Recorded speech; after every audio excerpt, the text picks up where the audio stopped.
Bem-vindos a mais um episódio do Pode Sarar, um podcast sobre bem-estar e espiritualidade. Eu sou Samira Ribeiro. E eu sou Gisele Maia e hoje nós vamos entrevistar uma convidada muito especial, a doutora Karina Gonçalves. Ela é infectologista, mas hoje ela vai estar aqui para falar sobre superação.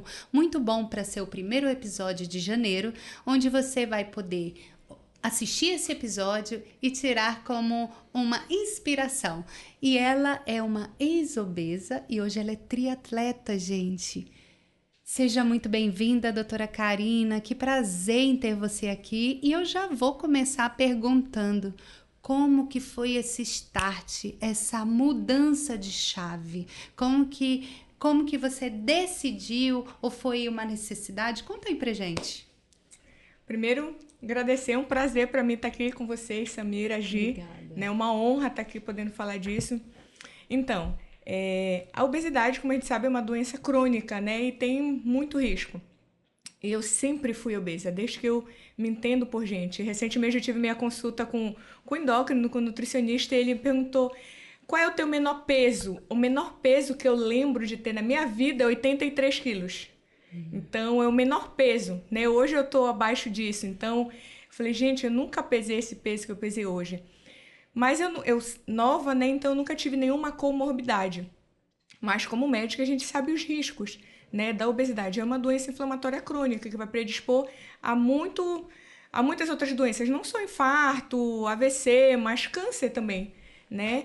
Então, sabendo disso, né, sempre aquela luta ali, tentando de tudo, mas sempre com uma alimentação não muito boa e sedentária, né? Então não tem muito fórmula mágica, por mais que se fale, para emagrecer. É déficit calórico, então você tem que gastar mais do que entra, né? E eu sempre tive essa dificuldade, mas como a gente fala aqui, né, sobre bem-estar e espiritualidade, eu acredito que o meu corpo é templo do Espírito Santo.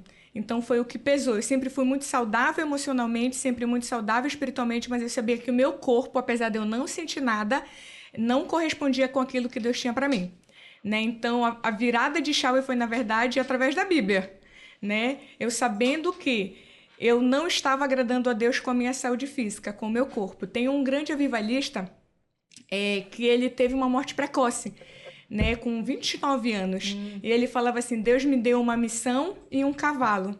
Eu matei o cavalo, não cumpri a missão, né? Era o meu caso, né? Eu sei que Deus tem um propósito enorme na minha vida, mas eu não estava cuidando daquilo que Ele me deu. De nada me valia muita unção, muito conhecimento bíblico, ser uma médica e estar doente, ou numa cama, né? Graças a Deus não cheguei a esse ponto. Então, tudo começou nisso, né? E a partir daí, então, eu comecei a orar especificamente por isso, né? Porque, assim, quem já viveu na obesidade, quem é obeso e vive isso, sabe que é uma luta, até por uma questão fisiológica mesmo. Então, o teu corpo ele sempre vai te puxar para o peso máximo. Então, até hoje, por mais que eu tenha uma alimentação totalmente saudável, tenha uma rotina de atividade física intensa, o meu corpo, ele quer sempre me puxar para o meu peso máximo, que foi quase 150 quilos, né? E a cada quilo que tu perde, a tua fome aumenta em 100 calorias. Né? E a tua taxa metabólica de gasto diminui, então sempre tu sai perdendo nessa briga, né? E eu comecei a orar especificamente por isso, então sempre me matriculava na academia, saía, não entrava porque nunca gostei mesmo, tipo, eu sempre brincava, gente, sabe aquela sensação de prazer após atividade física? Nunca tive. Entrava, saía com ódio, né? Falei, não, mas não é possível, meu Deus, o cérebro inflamatório, exatamente, né? Assim, até hoje, gente, sério, eu falo que, mas agora é fácil. Não é. Triatlo, beleza, o aeróbico que eu falo, né? Que aí tu nada no rio, eu gosto, corro na rua, pedalo, mas musculação. Até hoje eu faço musculação, quando eu sei a sensação, eu sei quando o paciente diz, doutora, eu tenho febre interna. Eu falei, eu te entendo. Eu saio da musculação, eu tenho febre interna, eu sei que eu tô com uma febre interna. Então, é uma luta diária, mas a pergunta é quando virou a chave? Quando eu entendi que o meu corpo era templo do Espírito Santo, para eu cumprir o propósito que Deus tinha para mim, eu precisava cuidar não só da minha alma e do meu espírito, mas do meu corpo. E a partir daí eu comecei a orar por isso, jejuar por isso, não foi instantâneo. Eu tenho pelo menos isso anotado nos meus últimos sei lá, 7 diários de oração. Todo ano eu faço um diário de oração. E quando eu leio os anteriores, sempre é: Senhor, me ajuda a ter regularidade nos treinos, me ajuda a emagrecer, pesar 75 quilos, nunca mais engordar. Isso tá lá como alvo de oração. Né? Eu orei por isso muito tempo e eu creio que hoje eu vivo as respostas de todas essas orações. Hoje, você olhando para trás, você consegue perceber que tá anotado no diário de oração, mas a partir de quando foi ali orgânico mesmo, de alma, pedindo aquilo, fez assim essa diferença também da forma, já que a gente fala aqui de espiritualidade, de dizer assim, puxa, eu já pedia isso há tanto tempo e só agora concretizou. Será se de repente até a forma, né? Porque Deus tem na Bíblia que é a forma que a gente não recebe muitas vezes, porque a gente pede mal, né? Não sabe pedir.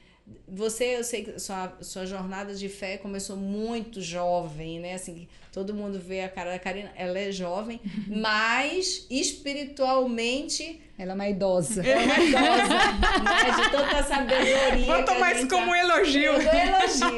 Então, você olhando para trás, você olhando assim, esses 7, 8, você diz assim, eu amadureci até desse pedido ser mais de alma mesmo. E aí, quando realmente, de repente, Deus ouviu e disse, agora ela está pronta para essa transformação? Não na oração em si. O que a gente percebe? Que a gente fica muito mais motivado quando a gente começa a ver resultado, né? Então, na oração em si, não. Eu sempre orei, tudo que eu peço, sempre eu peço com muita fé. Eu sempre orava na convicção de que o Senhor ia fazer, né? Não sabia como nem quando. Mas quando eu fui dando os passos práticos e eu vi as coisas acontecendo, porque você pergunta, Karina, quando tu decidiu virar triatleta? Eu não decidi virar triatleta, as coisas foram acontecendo e eu entendo que Deus me conduziu para isso. Então, eu nessa busca ali de tentar fazer atividade física, um dia eu estava com o personal, ele vendo que eu fazia musculação contrariada, ele é do triatlo, ele era do triatlo.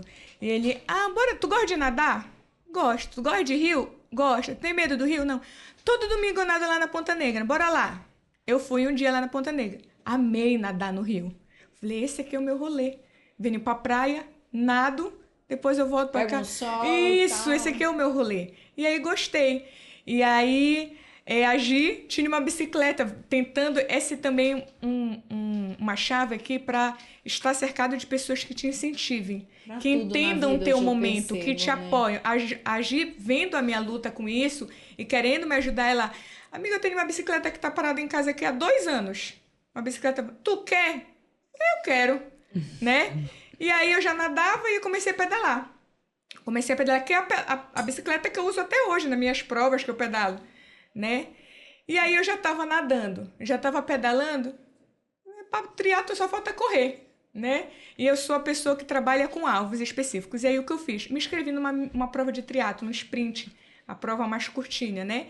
Que aí nada 750 metros, pedala 20 quilômetros e corre 5. Eu não conseguia correr 200 metros, né? Isso há 2 anos atrás. A prova foi em fevereiro do ano passado. Mas fé e ousadia eu tenho. Eu não tinha porte físico para correr, mas a fé eu tinha e a ousadia, eu me inscrevi. E quando eu estava treinando sozinha, assim, tipo, nadava sozinha, pedalava sozinha. E aí, quando eu vi que faltava 1 mês para a prova e eu não conseguia correr, eu entrei para uma assessoria de triatlo, para o professor me orientar, que é a assessoria que eu fiz até hoje. E aí, sim, aí eu gostei desse clima, desse ambiente. Aí a prova foi em Belém, de onde eu sou, minha família, né? Então, nossa, tá ali com a minha família, todo mundo torcendo, né? E eu consegui, nessa prova que eu fui, foi a minha primeira prova, que foi na praia, onde eu cresci a minha infância, então teve todo um valor, todo um significado. E o peso naquela época ainda tava... Sim, quando eu comecei, eu acho que eu tava ainda com 97 quilos há 2 anos atrás. Eu sei porque eu fui recente, agora que eu me endócrino, tem 2 anos que eu acompanho com ela, né? E nesses 2 anos eu perdi 20 quilos, então, né? Como agora eu tô com 79, eu tô imaginando que há 2 anos atrás eu tinha uns 20 quilos a mais, né? Então, devagarinho, sempre, né? E aí foi quando, de fato, startou, né? Aí digo, agora tenho uma motivação a mais, e é o que eu fico me motivando até hoje. Eu fico me inscrevendo em provinhas, né? Para me testar. Então, esse ano me inscrevi em 21 quilômetros, eu fiz minha primeira meia maratona. Agora já tá no meu plano, agora em 2025, correr 42, fazer a minha primeira maratona inteira, né? Eu gosto de ter alvos, né? E desafios, né? Eu funciono assim. Tem gente que não gosta de cobrança, nem nada. Eu funciono sob pressão. Na verdade, todos deveriam gostar, né? A gente sabe assim, o cérebro funciona melhor, né? De uma forma. Se você cria uma meta, é mais fácil você chegar lá. Se você não tem uma meta, todo dia vai passar e você não faz nada para cumprir. Eu costumo falar assim, que quem não sabe onde quer chegar, não chega a lugar nenhum, ou qualquer lugar serve. Qualquer lugar serve. Né? Então, eu aprendi esse final de semana na minha pós em neurociência, a palavra amotivado. Eu juro que eu nunca tinha ouvido falar, né? Assim, é a pessoa não ter... Tá na estaca zero, não tem motivação nenhuma. Ela só né? vive. É o estilo Zeca Pagodinho de ser, deixa a vida me levar, a vida leva eu, tudo então, tá bom, tudo serve, então, né? muitas vezes as pessoas não estão fazendo porque tá muito em voga aquela palavra procrastinação. E a pessoa, às vezes, não é que ela não esteja procrastinada, ela está amotivada, ela não tá vendo nada na vida que a motive, né, a fazer algo. Que a motivação é entrar em ação. E é isso um dos grandes objetivos nossos de trazer a Karina aqui com essa história da superação, ainda mais para um início de ano, né, que é esse momento de ressignificado, de novas metas. Você falando, vieram várias palavras, fé, processo, entender o seu limite, vibrar com pequenas conquistas. É muito ensinamento, né? É muita coisa, porque muitas vezes a gente faz uma meta grande, já pensa que tu vai sair do ponto A e no dia seguinte já vai estar no ponto B. E aí às vezes parece meio clichê, né? Assim, enjoy the process, aproveite o processo. Mas é isso mesmo, se a gente não aproveitar a vida ali, todo o caminho e comemorando pequenas conquistas, que isso também alimenta bem o cérebro, a gente vai ver frustrado e parar, né? Exatamente. Uma coisa que você falou, a questão da motivação. Pouco importa, às vezes, o resultado, isso até do ponto de vista bíblico, né? O que o Senhor quer saber é a intenção do teu coração, né? Então, por exemplo, claro que hoje é muito legal, eu nunca tive problema com a autoimagem, então eu acho isso muito engraçado, né? É uma questão de identidade também. Como eu sempre tive a minha identidade muito bem firmada em Deus, e meus pais sempre me validaram muito, eu nunca tive problema com a minha imagem. Então, eu era aquela que pesava quase 150 quilos e me achava, assim, a garota sensual do verão 2010, entendeu? Então, assim, nunca tive problema com isso. Mas claro que você olha hoje e o corpo tá muito legal, né? Tá melhorando. Mas a minha motivação nunca foi essa. Querer ser a gostosona, querer ser a bonitona. Não, a minha motivação era saúde e, sobretudo, cumprir o propósito de Deus na sua plenitude naquilo que Ele tem para mim. Então, para mim, hoje, cuidar da minha saúde é tão espiritual quanto cuidar da minha saúde emocional e cuidar da minha saúde espiritual. Então, eu coloquei atividade física no mesmo patamar das disciplinas espirituais. Então, por exemplo, não existe a possibilidade de eu passar um dia sem ler a Bíblia. E eu tento colocar isso também na atividade física. Eu não posso passar uma semana sem treinar. Por mais que eu não consiga treinar todo dia, né? Eu tenho que colocar isso, por quê? Porque eu quero, literalmente, para mim, isso oferecer o meu corpo em sacrifício vivo, em adoração ao Senhor. Eu coloquei isso como adoração. Então, nossa, por que tu treina muito? Porque eu adoro ao Senhor com o meu corpo. Então, quantas vezes, e assim, fica a dica para quem não está conseguindo, sobretudo para nós cristãos, e sobretudo o cristão evangélico, eu sou do tempo que atividade física e academia era sinônimo de coisa do demônio, né? Então, assim, tu cuidar do teu corpo, tu e a pombagira estavam ali, né? De mãos dadas.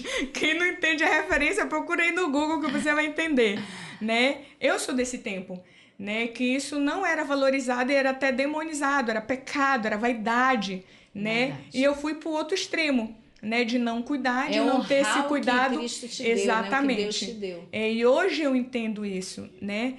E então, quando você está com a motivação correta, com o coração na coisa certa, as coisas vão fluir muito melhor. Primeiro porque você sabe que você está agradando a Deus, né? E que você vai contar com a ajuda dele. Então, tudo aquilo que serve para glorificar, você vai ter o auxílio do Espírito Santo para te auxiliar. Então, por exemplo, quantas vezes eu estou nadando ali na Ponta Negra, porque assim, o triatlo, por mais que tu faça em equipe, o teu treino ele é solitário, entre aspas. Não tem como você nadar e conversar com alguém, sobretudo no meio do rio.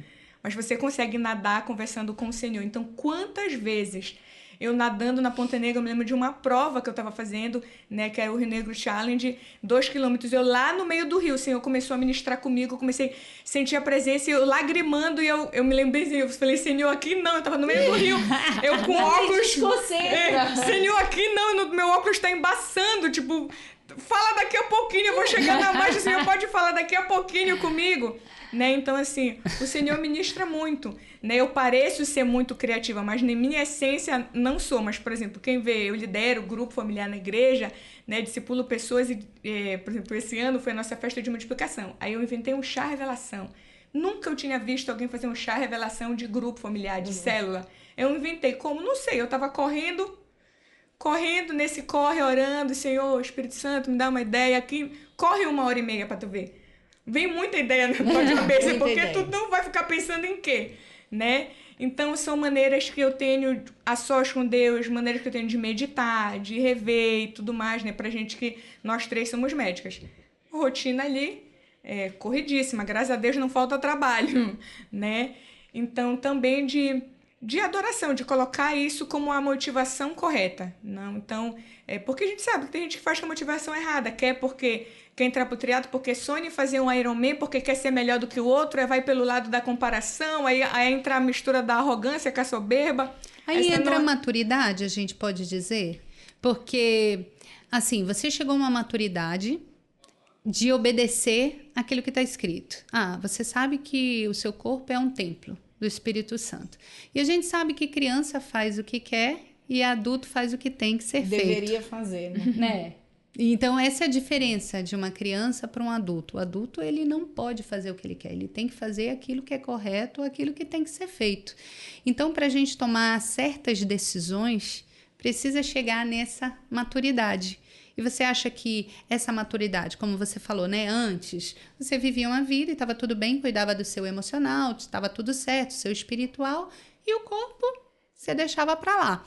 Mas chegou um tempo de uma maturidade que levou você a tomar decisões, não porque você gostava, como você falou, né? Não gostava de treinar, achava horrível, mas chegou a maturidade, não, vou fazer o que tem que ser feito. E talvez seja isso o nosso grande problema, de fazer aquilo que dá prazer, de deixar ali no comodismo e não fazer aquilo que é necessário. E às vezes você, por exemplo, teve a motivação de obedecer, de agradar a Deus. E pessoas podem ter a motivação, eu quero ficar saudável para ver meu filho casando. Eu quero ficar saudável para eu ter uma velhice sem depender tanto das pessoas. Então, qual a motivação que a gente está tendo? Entendeu? Eu olho onde assim... Onde está o seu, que nem você falou, onde está o seu alvo, né? O porquê. Exatamente. E é isso que a gente tem visto, né? Que a gente precisa ter um alvo, a gente precisa ter uma motivação.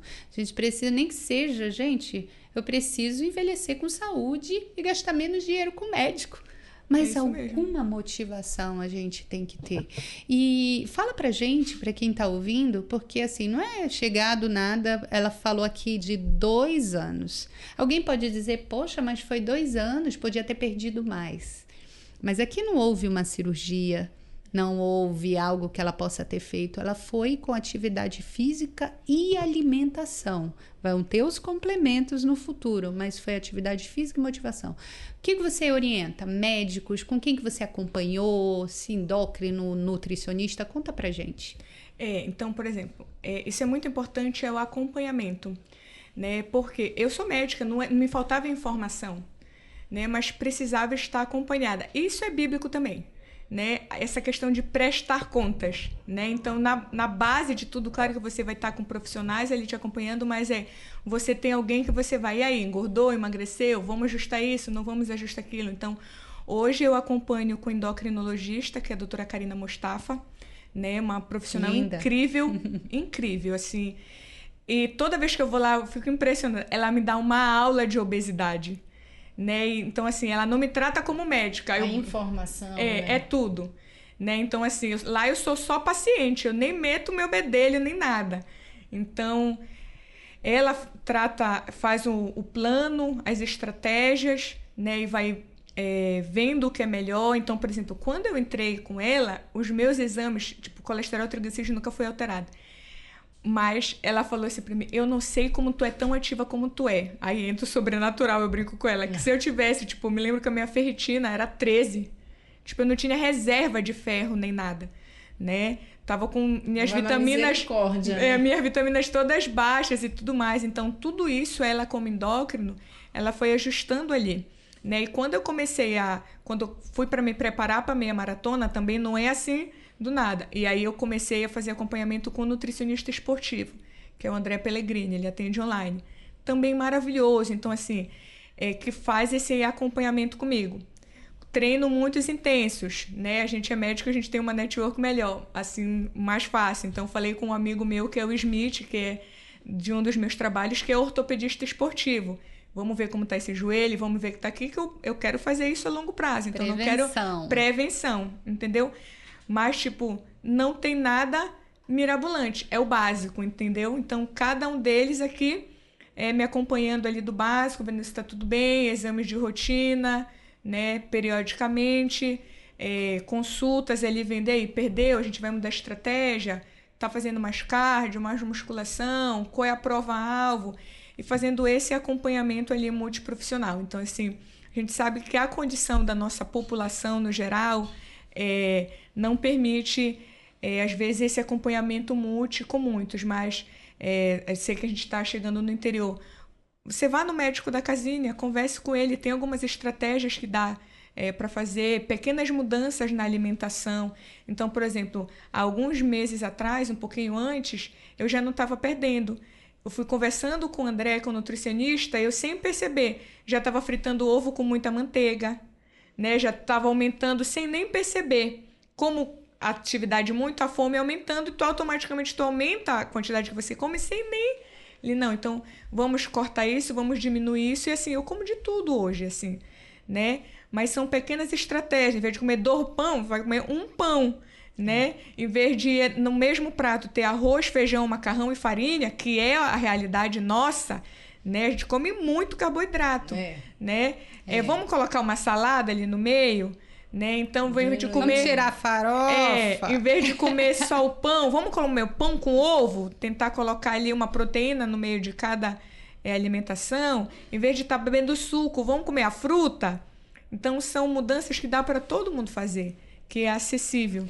Hoje, né, também, né, Karina, a gente vive numa era onde tem, claro, cuidado com as informações de redes sociais, essas coisas, mas tem profissionais muito bem qualificados que dão várias dicas a nível de internet, que aquele pouco que você adaptar, como a Karina está falando, já vai fazer grande diferença. E aí, quando você fala, em vez de comer 2 pães, comer 1, eu falo assim, se não for um sim óbvio, tipo, eu tô com fome ainda, né? Eu terminei de comer 1 pão. Se tô com fome, vai pegar o outro, assim, se não for um sim óbvio, tô com fome, eu quero, assim, eu acho, quem tá com fome é aqui, a cabeça aqui, que realmente é fome. Então, é aquela coisa você tomar para si. Eu falo assim, a autorresponsabilidade, né? É muito importante, e também o meio que você tá. E procure falar para as pessoas corretas, porque tem gente que vai dizer assim, impossível, tu vai começar isso de novo, tal. Para aquelas amizades, tudo, de repente se afaste, ou então fala para quem deve, porque, como você falou assim, você tem a possibilidade de ter apoio multidisciplinar de profissionais, mas para quem não pode, tem aquele amigo, a gente sabe, sempre tem no rolê aquele amigo que de repente vai te apoiar, e aqueles que vão jogar baldeografia. Para aquele que quer encaixaçar, beber o tempo todo, né, mantém ali um pouquinho ou mais a distância, porque tem como, cada um na sua realidade, o importante ali é tentar ter aquele alvo de ter saúde, né? E a consequência física, o bem-estar físico ali, a aparência física, vai ser uma consequência boa, que com certeza vem, né? É isso mesmo. Então, uma coisa que tu falou ali sobre, que parece que é um senso comum, aproveite o caminho, né, o processo e tudo mais.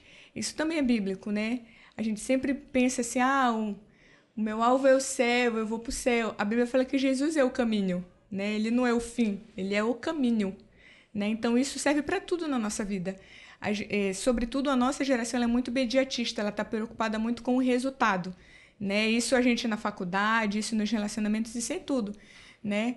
Mas o Senhor, ele não está preocupado com o resultado. Ele está preocupado em quem eu me torno no caminho. E o caminho é Cristo, né? Então, é viver isso diariamente, né? E conseguir glorificá-lo, conseguir viver a sua vida nesse processo, né? Então, hoje eu olho para trás, sobretudo nesses 2 últimos anos, que foi mais essa virada de chave, em que eu realmente entendi, não foi doloroso. Não foi. Foi fácil? Não, né? Mas não precisa ser doloroso. Só é doloroso aos domingos que eu tenho que me acordar às 5h30, que até hoje eu choro, né? Porque eu não sou a pessoa do dia. Mas paciência, né? Então, mas não precisa ser doloroso esse processo, não precisa ser um martírio, não precisa você ficar, falhei a dieta, falhou, vida que segue, no outro dia você retoma, né? Que às vezes a pessoa, já falhei hoje, aí amanhã falhou de novo, aí amanhã entrega os baldes, chuta o balde. Não, falhou hoje, beleza, amanhã você retoma. Né? Então, essa é a máxima. Tô falando nisso, né? Eu lembrei de uma nutricionista que ela preparava você para ir para uma festa. Então, assim, você sabe que você vai para o aniversário amanhã. Então, para você não ficar culpada, você já estabeleça, vou comer 2 docinhos. E coma seus 2 docinhos. Você vai se satisfazer e você não vai se sentir culpada porque você estipulou a quantidade de docinhos. Eu achei isso interessante. E a sensação de... consegui, né, de sair da festa, ter só comido aquilo, tudo isso vai gerando liberação de hormônios bons e vai criando essa constância, né? A gente fala assim, no início é doloroso, depois quando vira o hábito, aí vem mais fácil, né? Por mais que seja através da disciplina, mas eu acho que a gente para muito no meio do caminho e desiste, né? Porque quer só focando lá o final e não o processo todo. Isso aí é muito importante. E, Karina, você consegue enxergar o impacto que você causa na vida das pessoas? Consigo. Eu tenho muito feedback positivo em todos os ambientes, mas eu percebo, a rede social é uma terra sem lei, que a gente fala, né?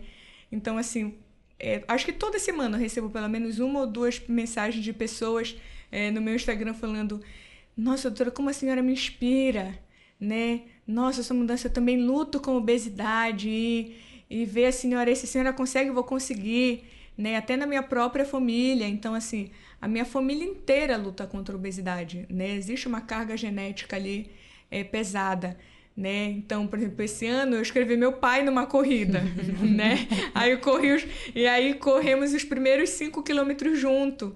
Aí ele já fez 2, né? Então, isso é maravilhoso, né? Isso estimula ali, né, as pessoas ao redor. Eu consigo falar nisso nas igrejas. Então, agora a gente consegue isso. Isso era pouco falado na igreja. E através do meu testemunho, como eu sou alguém que prega o evangelho, eu já fui convidada, eu acho, para 2 ou 3 igrejas para ministrar só sobre isso, né, para mulheres, só sobre o cuidado com o corpo, a santidade do corpo, né? Então, isso é um impacto super positivo. Essa sua fala, assim, realmente foi maravilhosa sobre essa desconstrução da imagem, que, assim, que de repente muita gente pegou como um bengala, né, assim, pessoas cristãs, de dizer assim, eu não me cuido porque isso seria pecado, né? A vaidade seria pecado. E não, estamos falando sobre Temos honrar que separar a vaidade, né? É uma coisa. E Exatamente. Cuidado é outra. Exatamente. E honrar a Deus com aquilo que Ele nos deu. A nossa vida é uma vida de mordomia. Nós somos mordomos. Tudo que a gente tem não é nosso, inclusive nosso corpo. Então, um dia nós vamos prestar contas no céu de tudo aquilo que o Senhor nos deu. Isso inclui pessoas, isso inclui finanças, isso inclui nossa saúde, isso inclui nosso tempo, isso inclui tudo, né? Eu quero chegar no céu e dizer, Senhor, cuidei, tá aqui, né? Cuidei não só das vidas, cuidei não só de pessoas, cuidei não só dos recursos que o Senhor colocou aqui na minha mão, mas eu zelei pelo meu corpo. Cuidei né? de mim. Cuidei de mim, né? Que às vezes a gente cuida de todo mundo, e esse é a máxima...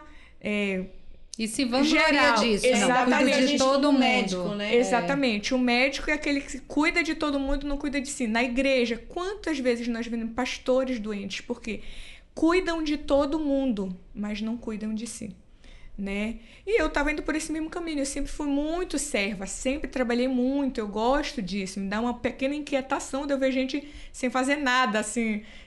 sobretudo na igreja, né? Alguém tá na igreja há 10 anos que tu faz na igreja nada. Eu falei, meu Deus do céu, não fala comigo, né? Entendeu?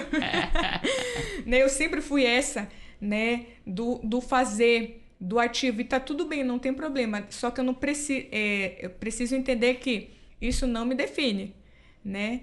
O Senhor tá mais preocupado com o ser, né? Com quem eu sou, com quem eu me torno na caminhada com Ele. Então, e cuidar da gente mesmo, não por egoísmo, não por vaidade, não por vanglória, mas cuidar da gente porque nós somos a imagem e semelhança de Cristo, né? E as pessoas não leem a Bíblia, mas elas leem a nossa vida, né? Elas leem e têm a gente como exemplo, como um testemunho vivo. Então, eu quero que as pessoas olhem para mim e vejam que realmente eu tenho Cristo na minha vida. Olha como ela é saudável, física, emocionalmente, espiritualmente. Olha como ela está bem. Eu quero ter o que a Karina tem. Nossa, o que é que ela tem? É Cristo. É Cristo que me faz ter essa vida plena, corpo, alma e espírito. Né? Que eu negligenciei ali pelo meio do caminho o corpo, mas há tempo de recuperar com a ajuda de Deus. E é tão bom quando a gente chega nesse equilíbrio dos três, né? Porque ou eu só cuido do espiritual e não cuido do corpo, ou eu só cuido das minhas emoções, não cuido do espiritual e nem cuido do corpo, e aí vai. Então, quando a gente consegue juntar os três, nossa, eu tô plena. Exatamente. Estou plena em Cristo. Eu estou conseguindo ser saudável emocionalmente, espiritualmente e fisicamente. Isso é a saúde. Isso é Exatamente. Definição de bem-estar, não é não? Exatamente. Eu estou até sem palavras.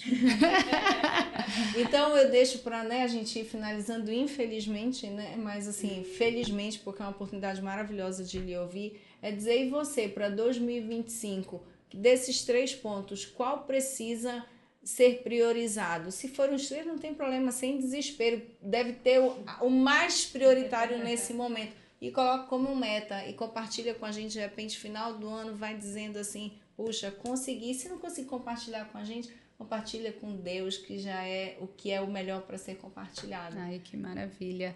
E eu queria até ler um versículo aqui, onde diz: cada um saiba controlar o seu próprio corpo de maneira santa e honrosa, não dominado pela paixão de desejos desenfreados. Nós não podemos ser dominados pelos nossos desejos. Nós precisamos controlar o nosso corpo. Isso foi tudo que nós falamos aqui. Isso está escrito lá em 1 Tessalonicenses 4, de 4 a 5. Só você dar uma conferida.